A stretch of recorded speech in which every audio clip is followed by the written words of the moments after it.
So sa video ito, pag-usapan natin kung paano mag-maintenance ng ating mga disc brake. Kasama na rito kung paano natin malalamang palitin na yung ating mga brake pads at kung paano magpalit ng bago nito. At pati na rin kung paano maglinis ng ating mga brake caliper.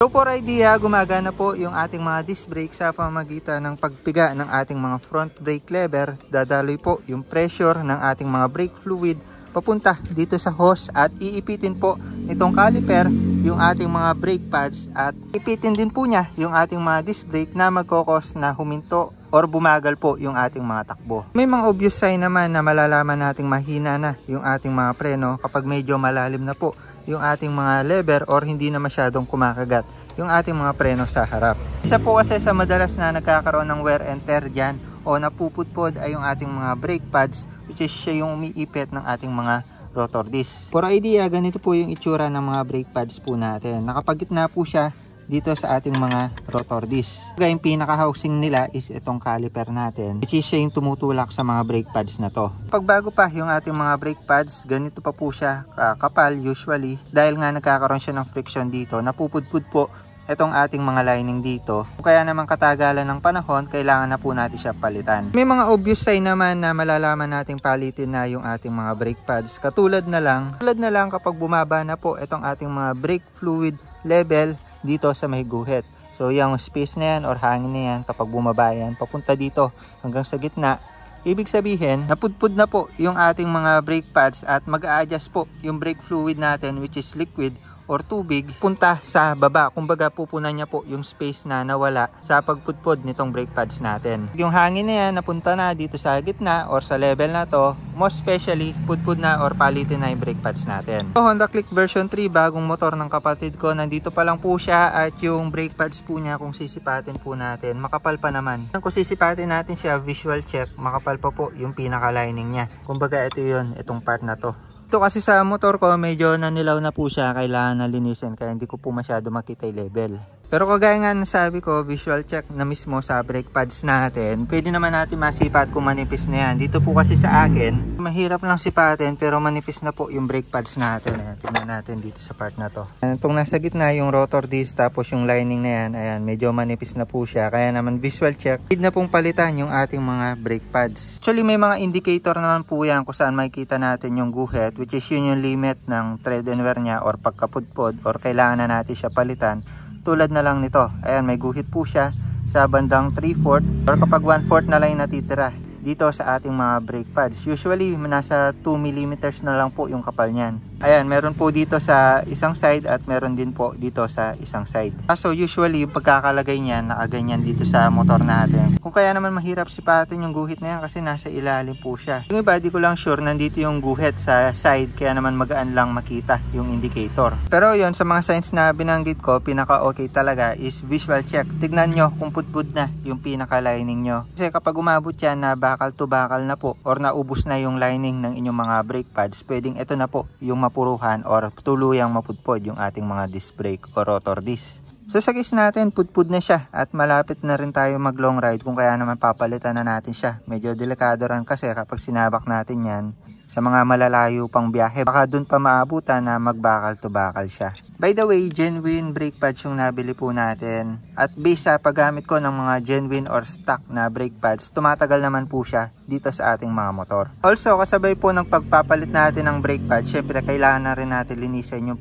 pinaglalagyan niya or yung ating mga caliper dahil yun po yung pinaka-housing nitong brake pads natin. Kaya naman kung marumi yan, kahit bago po yung ilagay natin, baka karoon din ng delay sa pagpreno. Kung kaya naman sabay na natin lilinisin yung loob ng caliper natin. By the way, about sa rotor disc natin, hindi na po ito yung stock Video po tayo ng pagkabit nitong galfer disc po natin. Also, dinugtungan lang po natin ng bracket. So dahil lumaki po ito, kailangan pong mag-adjust nitong caliper po natin. So panoorin nyo na lang sa video kung gusto nyo maglagay ng galfer disc katulad nito. Para ma-maintenance po natin itong caliper at saka mapagpalit ng brake pad, syempre kailangan natin tanggalin itong assembly na to, itong caliper natin. So tatanggalin natin either dito sa bracket or dito sa pinaka tornilyuhan para matanggal po natin or malihis ito. case natin, dito na lang natin siya tatanggalin dahil medyo nahigpitan ko ito at nalagyan ko ng thread lock. So kung stock pa po yung tornilyo nyo, flower Allen wrench yan, T40 kung di ako nagkakamali. Yung sa akin, pinalitan ko na ng bolts na 12mm. Gold bolts na yan. So take note pala, bago natin tuluyan tanggalin itong mga bolts, baka makalimutan ko rin, kailangan po natin itulak itong mga caliper po natin para lumuwag po yung spacing ng ating mga brake pads sa loob. So dahil magpapalit nga po tayo ng bagong brake pads, kapag binalik po natin yan at masikip po yung spacing niya sa loob, mahirapan po tayong magbalik dito sa ating mga disc brake. So take note lang po, bago natin push yung piston natin, luwagan lang natin to or yung takip ng konti para pag pinush natin may persa po siya at hindi po makakulob yung pressure dito. Naluwagan na natin, okay na to. Importante yung pressure or hangin kapag pinush natin is dito lalabas. So para luwagan yan, push lang natin pa forward or itulak lang po natin. Sa ganung paraan yung mga piston po natin is lulubog. So pakita ko po sa inyo mamaya. Also, luwagan na rin po natin itong pin bolt dito. Gamit lang po tayo ng 8mm po dyan dahil kapag nakatanggal na po siya dito sa ating mga disc brake or natanggal na po natin itong pinaka-caliper, mahirap pong tanggalin yan or mahirap pong ikutin to dahil manlalaban po yan. Ayan, ikutin lang po natin counterclockwise. Ayan, kahit luwagan lang muna natin. Tapos pwede na po natin tanggalin ulit itong pinaka main bolts po natin. Ayan, take note tinulak po natin pa forward to para lumubog yung piston. Dahil kung titingnan po natin sa part na to, ayan yung spacing na tinatawag ko.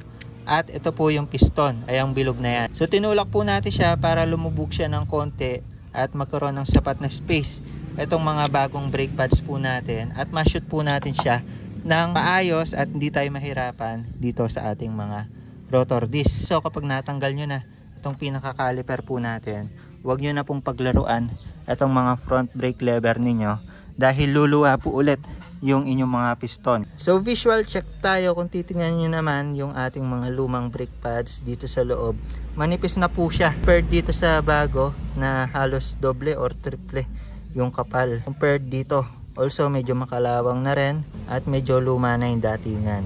Kung kaya naman sulit na to, pwede na natin siya palitan ng bago. So para matanggal yung ating mga lumang brake pads, luwagan lang natin to, itong niluwagan natin kanina, or tanggalin na natin siya ngayon para mag-unlock po itong ating mga brake pads. Ayan, natanggal na natin. Kung makikita nyo, may ilalabas na natin itong ating mga lumang brake pads. Indicator nya hindi na rin talaga makikita kasi marumi.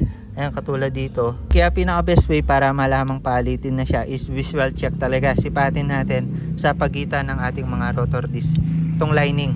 Ayan, kapag nakikita naman kayo ng bago is malalaman nyo na kung ano yung makapal tsaka kung ano yung manipis na brake pads. Actually, yung pagpapalit ng bago, napakagaan lang naman. So, sasalpak lang natin yung bago natin. Pero bago natin siya ilagay, syempre sabay na rin natin yung paglinis nitong caliper po natin. Paglilinis nito, simple concept lang. Tanggalin lang po natin yung mga dumi or kung may mga kalakalawang dyan. Bukod po na maintenance yung tinatanggal pa po yung piston. Kasi dun sa part na yon, need po nating mag-bleed dahil tatagas po yung ating mga brake fluid kapag tinanggal po itong mga piston. Siguro soon gawan ko na lang ng video. So ngayon, panlabas lang muna.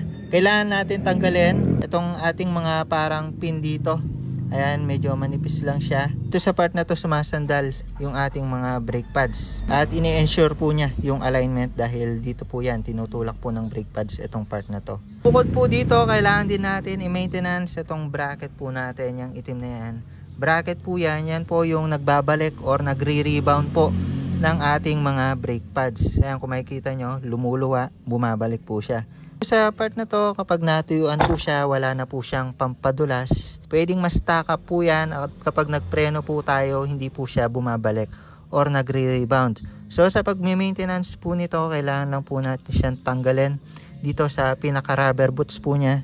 Ayan, kung makikita nyo, may part na natuyo siya ng konti at may part na madulas pa. So dito sa part na to madulas, part na to madulas. Kailangan madulas po yung part na yan kasi dyan nga po nag-i-slide sa loob ng mga rubber boots na yan. Yung mga rubber boots natin, ayan, pwede rin natin silang linisan. Ito, matatanggal po natin. tanggalin lang po natin siya dito sa may kalsong part, itong taas. Tapos dito sa ilalim, hindi ko na po tinatanggal yan dahil napakahirap po. Iuluhan pa po kasi siya dito, kailangan po natin siyang itulak papasok. Ang kaso mahirap dito pagbalik. Minsan masisiraan ka muna bago may lusot ulit itong pinakaulo na to. Stay still na lang natin, linisan na lang natin dito mismo. Dito sa part na to minsan natutuyuan, lalo na kung hindi okay yung pagkakabit ng bracket po natin. So mamaya turo ko paano yung tamang pagkakabit ng bracket sa housing at saka dito sa kanyang mga rubber boots. Sa paglilinis, kaya syempre kailangan po natin ng panglinis. Ako ginagamit ko degreaser, RAC. So para matanggal po yung mga sticky parts dyan, yung mga grasa-grasa ng konti. So nilagay ko lang po siya dito sa lalagyan ng gear oil para mapatakan po natin siya. Also, tubig. Lagay lang po dito ng tubig sa lalagyan ng alcohol para mabuhusan po siya ng maayos at hindi masyadong messy. And by the way, dito po talaga tayo maglilinis dahil connected po itong caliper natin dito sa hose po natin. At pag tinanggal po natin alinman sa part na yan, tutulo po yung brake fluid po natin at magiging mas matrabaho po. Kaya naman dito po tayo talaga maglilinis nakadikit sa hose po natin. Linisin lang natin itong bracket natin gamit degreaser, tubig, tsaka also mga toothbrush. Pati kasulok-sulukan malinis po natin.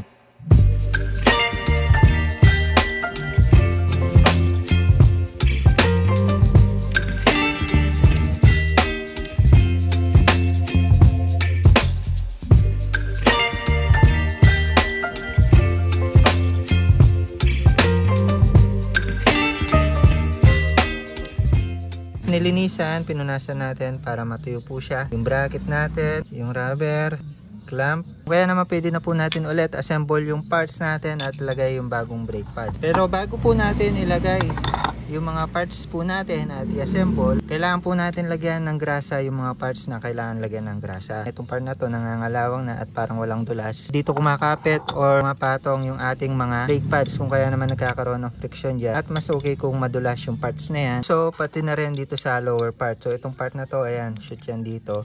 So itong parts na to, yung bolt pin natin, lagyan din natin ng grasa. Mas okay high temp para matagal pong kumapit at hindi agad matanggal sa parts natin. Tapos about naman po sa pampadulas dito sa rubber boots at saka sa bracket po natin. Kagaya na sabi ko sa inyo kanina, kailangan nag-slide yan para magkaroon ng rebound, diba? Ang pinaka-advisable po at nakalagay po talaga na pampadulas dito sa loob ng mga rubber natin na pinaglalagyan ng bracket ay silicone grease, which is yun din po yung nakalagay sa stock na motor natin pag bago yung motor natin. Silicone grease po yung nasa loob nito. So, dahil madalang lang po tayo makakita ng silicone grease sa mga motor shop, dalasan sa online po natin siya nabibili. Based sa experience ko, kaya naman po or pwede naman po yung mga grasa. Katulad na lang nitong high temp grease natin. Though same purpose naman po sila, pampadulas, ang pinagkaiba lang po, yung silicone grease is mas consistent at mas tumatagal. Pero dito, so yun nga, based sa experience natin, ilang buwan or taon na rin ang paggamit natin ng grasa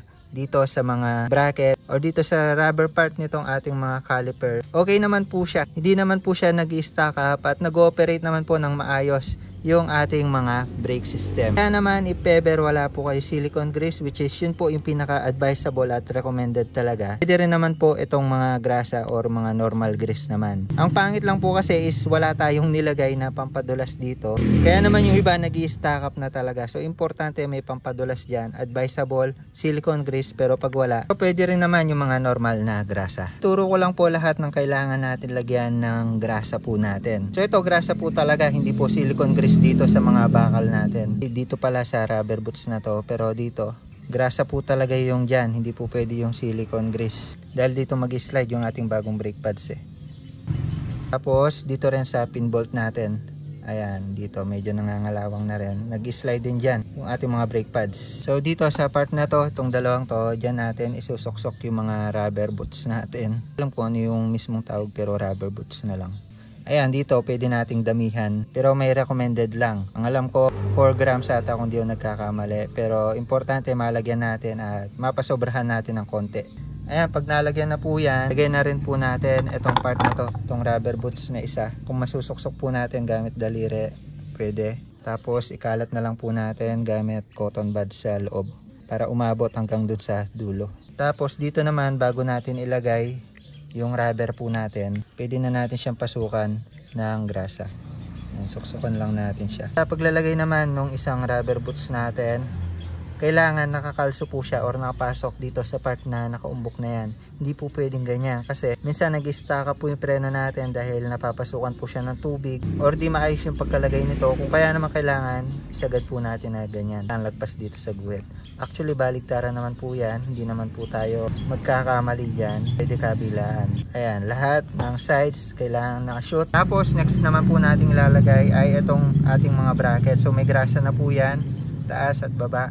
I-shoot lang po natin dito sa taas at baba. Or sa rubber boots natin. Ayan, dito sa bracket.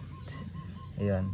Tapos, take note lang po. Kasabay po ng pag-shoot natin ng rubber, kailangan sumwak din po siya dito sa may nakaumbok na part. Hindi lang po dun sa kabila, pati po dito sa part na to para hindi po magkaroon ng singaw or matuyuan ng pampadulas itong loob ng rubber boots natin. So yan, pati dito sa kabilang side kailangan ma-shoot po yan.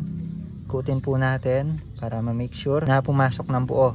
At pagkatapos pwede na po nating diinan or tignan kung maganda po yung play nyan. Kaya kung makikita nyo, may play po yan. Importante lang po kasi dito kailangan may rebound siya or smooth na gumagalaw po siya. Hindi po siya nade-delay or matigas. So yan, okay na tayo dito sa bracket po natin at sa paglalagay.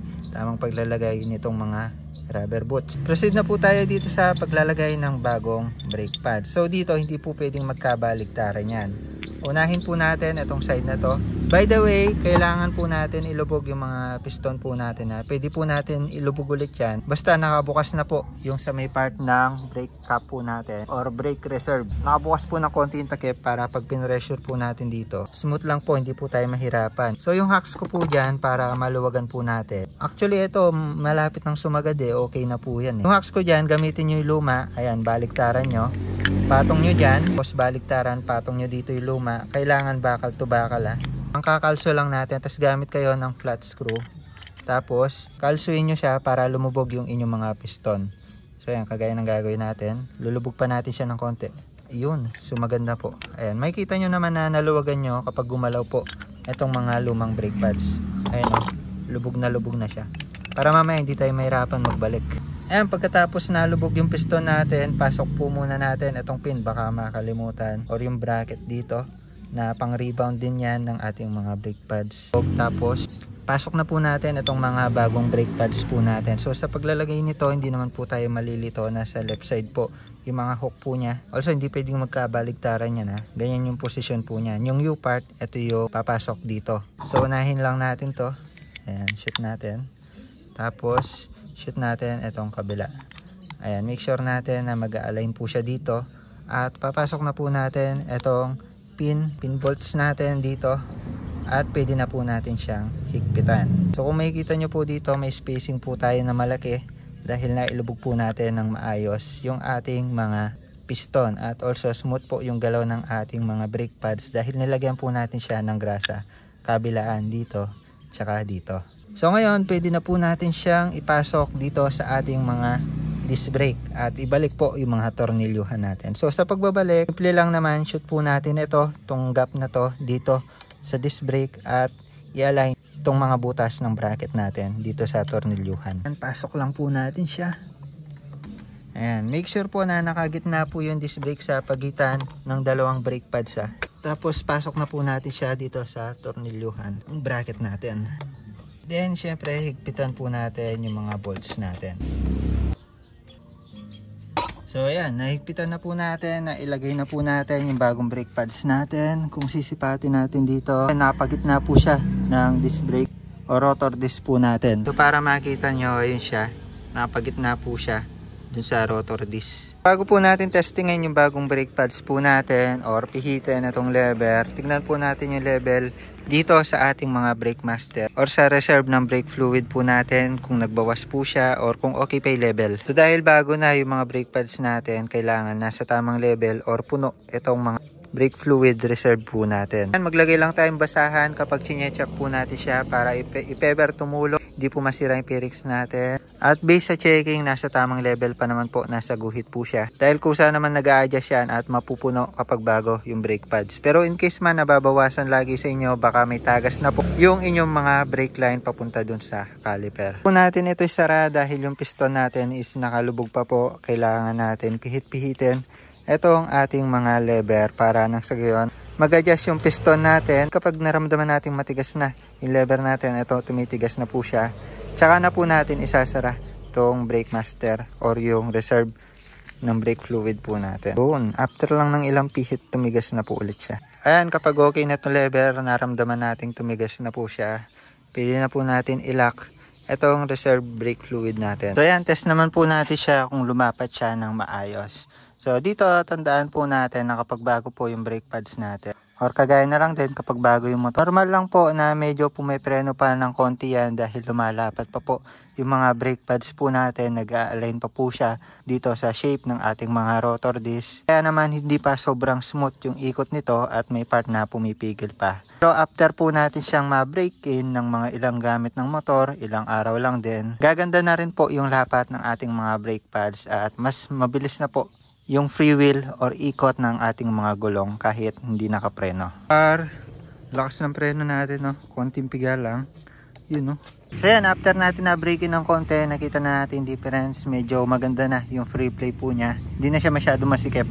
After pa ng mga ilang gamit, for sure mas maganda na yung free play po niyan. Pagkita ko naman dito sa inyo kung gaano kalakas yung bagong brake pads natin sa display niya. So yun lang muna para sa video na ito. The more click, the more you know. Palit ng bagong brake pads, maintenance ng ating mga disc brake ng ating mga motor. Bye bye.